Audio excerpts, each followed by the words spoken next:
శ్రీ సాయిబాబా జీవిత చరిత్రము 12వ అధ్యాయము. శ్రీ సాయి లీలలు.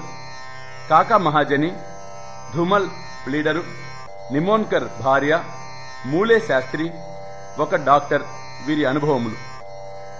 ఈ చక్కటి అధ్యాయములో ఈ అనుభవములన్నీ మనం శ్రవణం చేసేదము. భక్తులను బాబా ఎట్లు కలుసుకునేవారో, ఎట్లు ఆదరించేవారో ఈ అధ్యాయములో చూచెదము. యోగుల కర్తవ్యము. శిష్టులను రక్షించుటకు, దుష్టులను శిక్షించుటకు భగవంతుడు అవతరించుచున్నాడు. కాని యోగుల కర్తవ్యము పూర్తిగా వేరే. వారికి మంచివాడును చెడ్డవాడును ఒకటే. వారు దుర్మార్గులను కనికరించి వారిని సన్మార్గమున ప్రవర్తించినట్లు చేసెదరు. భవసాగరమును హరించుటకు వారు అగస్త్యులు వంటివారు. అజ్ఞానమనే చీకటిని నశింపచేయుటకు వారు సూర్యుని వంటివారు. భగవంతుడు యోగుల హృదయమున నివసించును. యథార్థముగా భగవంతుని కంటే వారు వేరే కాదు. యోగులలో ఒకరకు సాయి భక్తుల క్షేమము కొరకు అవతరించిరి. జ్ఞానంలో ఉత్కృష్టులై దైవీ తేజస్సుతో ప్రకాశించుచు వారు అందరినీ సమానముగా ప్రేమించువారు.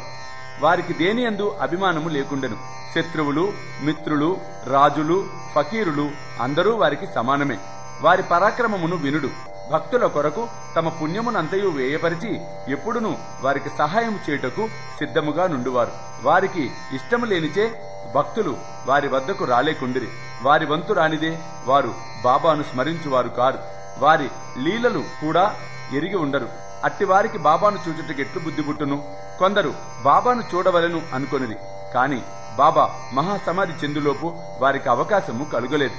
బాబాను దర్శించవలనను కోరిక గలవారు అనేకులు ఉన్నారు. కాని వారి కోరికలు నెరవేరలేదు. అట్టివారు విశ్వాసముతో బాబా లీలలను వినినచో దర్శనము వల్ల కలుగు సంతుష్టి పొందుదురు. కొందరు అదృష్టవశమున వారి దర్శనము చేసుకొన్నను బాబా సన్నిధిలో ఉండవలెనని కోరినను అచ్చట ఉండలేకుండిరి. ఎవరునూ తమ ఇష్టానుసారము షిరిడీకి పోలేకుండిరి. అచ్చట ఉండుటకు ప్రయత్నించినను ఉండలేకుండిరి.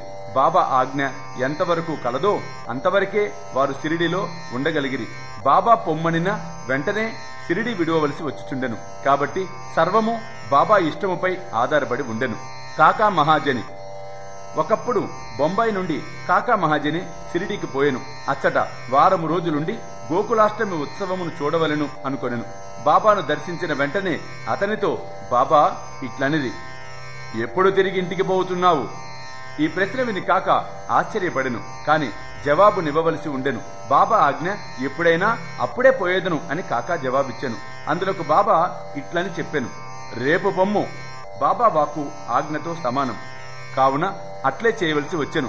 అందుచే ఆ మరుసటి దినమే కాకా మహాజని షిరిడీ విడిచెను. బొంబాయిలో తన కచేరీకి పోగానే వాని యజమాని వాని కొరకే కనిపెట్టుకుని ఉన్నట్లు తెలిసెను. ఆఫీసు మేనేజరు హఠాత్తుగా జబ్బుపడెను. కావున కాకా మహాజని ఉండవలసిన అవసరం ఎంతైనా ఉన్నది. యజమాని షిరిడీలో ఉన్న కాకాకు ఒక ఉత్తరము ఈ విషయమై వ్రాసెను. అది బొంబాయికి తిరిగి చేరినది. భావు సాహిబ్ ధుమాల్. పైదానికి వ్యతిరేకమగు కథను ఇప్పుడు వినుడు. భావు సాహిబ్ ధుమాల్ కోర్టు పనిపై నిఫాడు పోచుండెను. దారిలో దిగి షిరిడీకి పోయెను. బాబా దర్శనము చేసెను. వెంటనే నిఫాడ్ పోవ ప్రయత్నించెను. కాని బాబా అందులకు ఆజ్ఞ ఇవ్వలేదు. షిరిడీలోనే ఇంకొక వారం ఉండునట్లు చేసెను.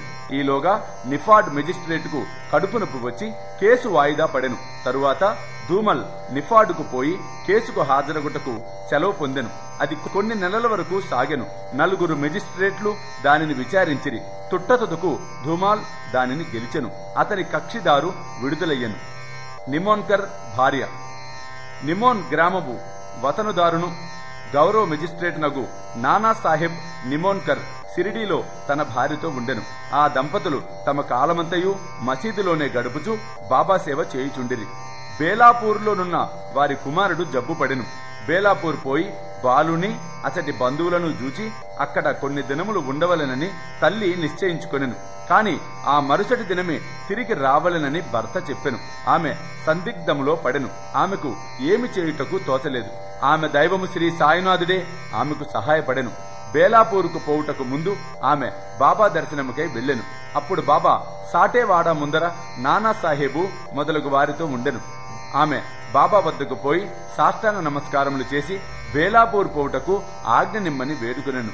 బాబా ఇట్లు చెప్పెను, వెళ్ళుము వెళ్ళుము, ఆలస్యము చేయకుము, ప్రశాంతముగా నెమ్మదిగా బేలాపూర్లో సుఖముగా 4 దినములు ఉండుము. నీ బంధువులందరినీ చూచిన పిమ్మట షిరిడీకి రమ్ము. బాబా మాటలు ఎంత సమయానుకూలముగా ఉండెనో గమనించుడు. నానాసాహెబ్ ఆదేశమును బాబా ఆజ్ఞ రద్దు చేసెను. నాసిక్ నివాసియగు మూలే శాస్త్రి ఆచారము గల బ్రాహ్మణుడు. ఆయన నాసిక్ నివాసి. ఆయన 6 శాస్త్రములను చదివిరి.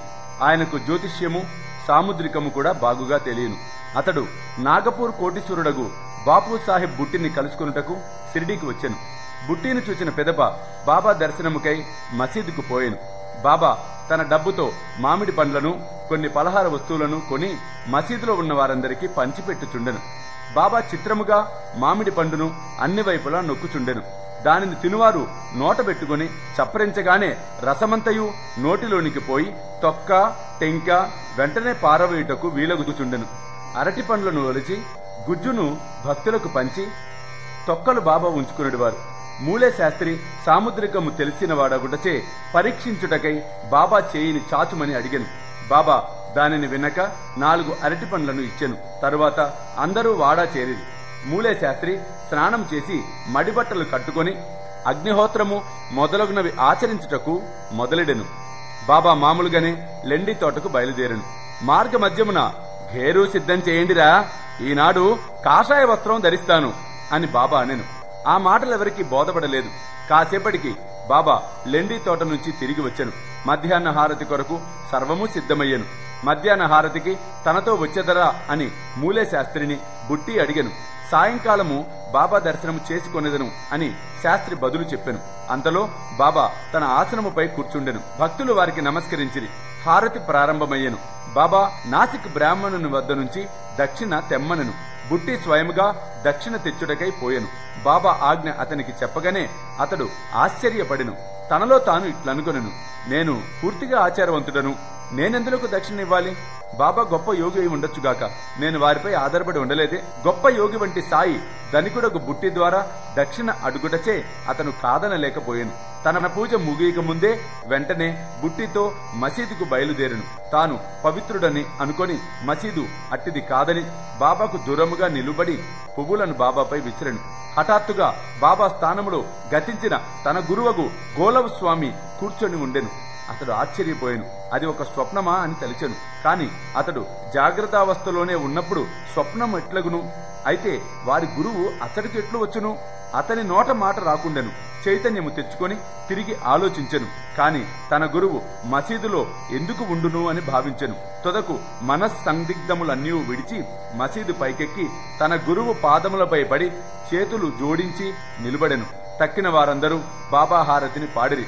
కాని మూలే శాస్త్రి తన గురువు నామమును ఉచ్చరించెను. గొప్ప జాతి వాడను గర్వము, తాను పవిత్రుడను అను సంగతిని అటునుండనిచ్చి తన గురుని పాదములపై బడి సాష్టాంగమునర్చి కండ్లు మూసుకొనెను. లేచి కండ్లు తెరుచునంతలో బాబా వానిని దక్షిణ అడుగుతున్నట్లుగా కాంచెను. బాబా వారి చిన్న ఆకారమును ఊహకందని వారి శక్తిని చూచి మూలే శాస్త్రి మయమరిచెను. మిక్కిలి సంతృష్టి చెందెను. అతని నేత్రములు సంతోష భాష్పములచే నిండెను. బాబాకు తిరిగి నమస్కరించి దక్షిణను ఇచ్చెను. తన సందేహము తీరినదనియు తన గురువును దర్శించితననియు చెప్పెను. బాబా యొక్క ఆ ఆశ్చర్య లీలను గాంచిన వారందరూ నిర్ఘాంతపోయిరి. అప్పుడు వారు బాబా పలికిన పలుకులు గేరు తెండు కాషాయ వస్త్రములు ధరించెదను అన్న మాటలు అర్థం గ్రహించితిరి. అట్టిది సాయి యొక్క ఆశ్చర్యకరమైన లీల. ఒక డాక్టర్ ఒకనాడు మామలతదార్ తన స్నేహితుడకు డాక్టర్తో షిరిడీకి వచ్చెను. ఆ డాక్టర్ తన దైవము శ్రీరాముడు అనియు తాను మహమ్మదీయునికి నమస్కరించననియు షిరిడీకి పోవుట మనసు అంగీకరించలేదనియు చెప్పెను. నమస్కరించమని బలవంత పెట్టువారు కాని చెప్పువారు కాని ఎవరు లేరని తనతో కలిసి రావలను అని సంతోషముగా కాలము పుచ్చవలేననియు మామలతుదారు జవాబిచ్చెను. ఇట్టి ఉద్దేశముతోనే బాబాను చూచుటకు వారు మసీదుకు పోయిరి. అందరికంటే ముందు డాక్టర్ బాబాకు నమస్కరించుట చూచి అందరూ ఆశ్చర్య నిమగ్నులైరి. తన మనోనిశ్చయమును మార్చుకొని మహమ్మదీయునికి ఎట్లు నమస్కరించేనని అందరూ అడుగసాగిరి. తన ప్రియ దైవమగు శ్రీరాముడు ఆ గద్దెయందు కాన్పించుటచే వాని పాదములపై బడి సాష్టాంగ నమస్కారము ఒనర్చితిని అని డాక్టర్ బదులు చెప్పెను.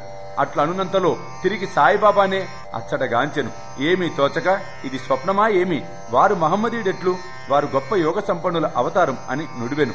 ఆ మరుసటి దినమే డాక్టర్ ఒక ప్రతిజ్ఞ చేసి ఉపవాసము ఉండెను. బాబా తనను ఆశీర్వదించు వరకు మసీదుకు బోనను నిశ్చయముతో మసీదుకు వెళ్ళుట మానెను. ఇట్లు 3 రోజులు గడిచెను. 4వ దినమున తన ప్రియ స్నేహితుడగు ఒకడు కాందేశు నుండి రాగా వానితో కలిసి మసీదులోని బాబా దర్శనమునకై పోయెను.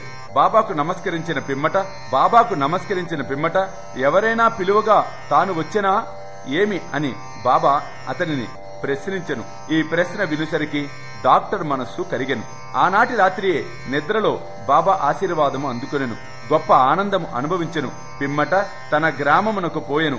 ఆ ఆనందము 15 దినముల వరకు అనుభవించెను. ఆ ప్రకారముగా సాయిబాబా యందు భక్తివానికి అనేక రెట్లు వృద్ధి పొందెను. పై కథల వలన, ముఖ్యముగా మూలే శాస్త్రి కథ వలన నేర్చుకొనిన నీతి ఏమనా, మనము మన గురువునందే స్థిరమైన నమ్మకము ఉంచవలెను.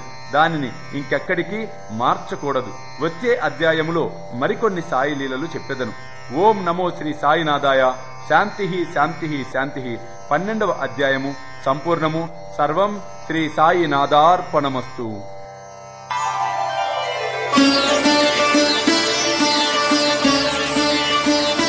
వేలాది మంది సాయి భక్తులు ఎదురు చూస్తూ ఉన్న ఘడియలు మరలా రాబోతూ ఉన్నాయి.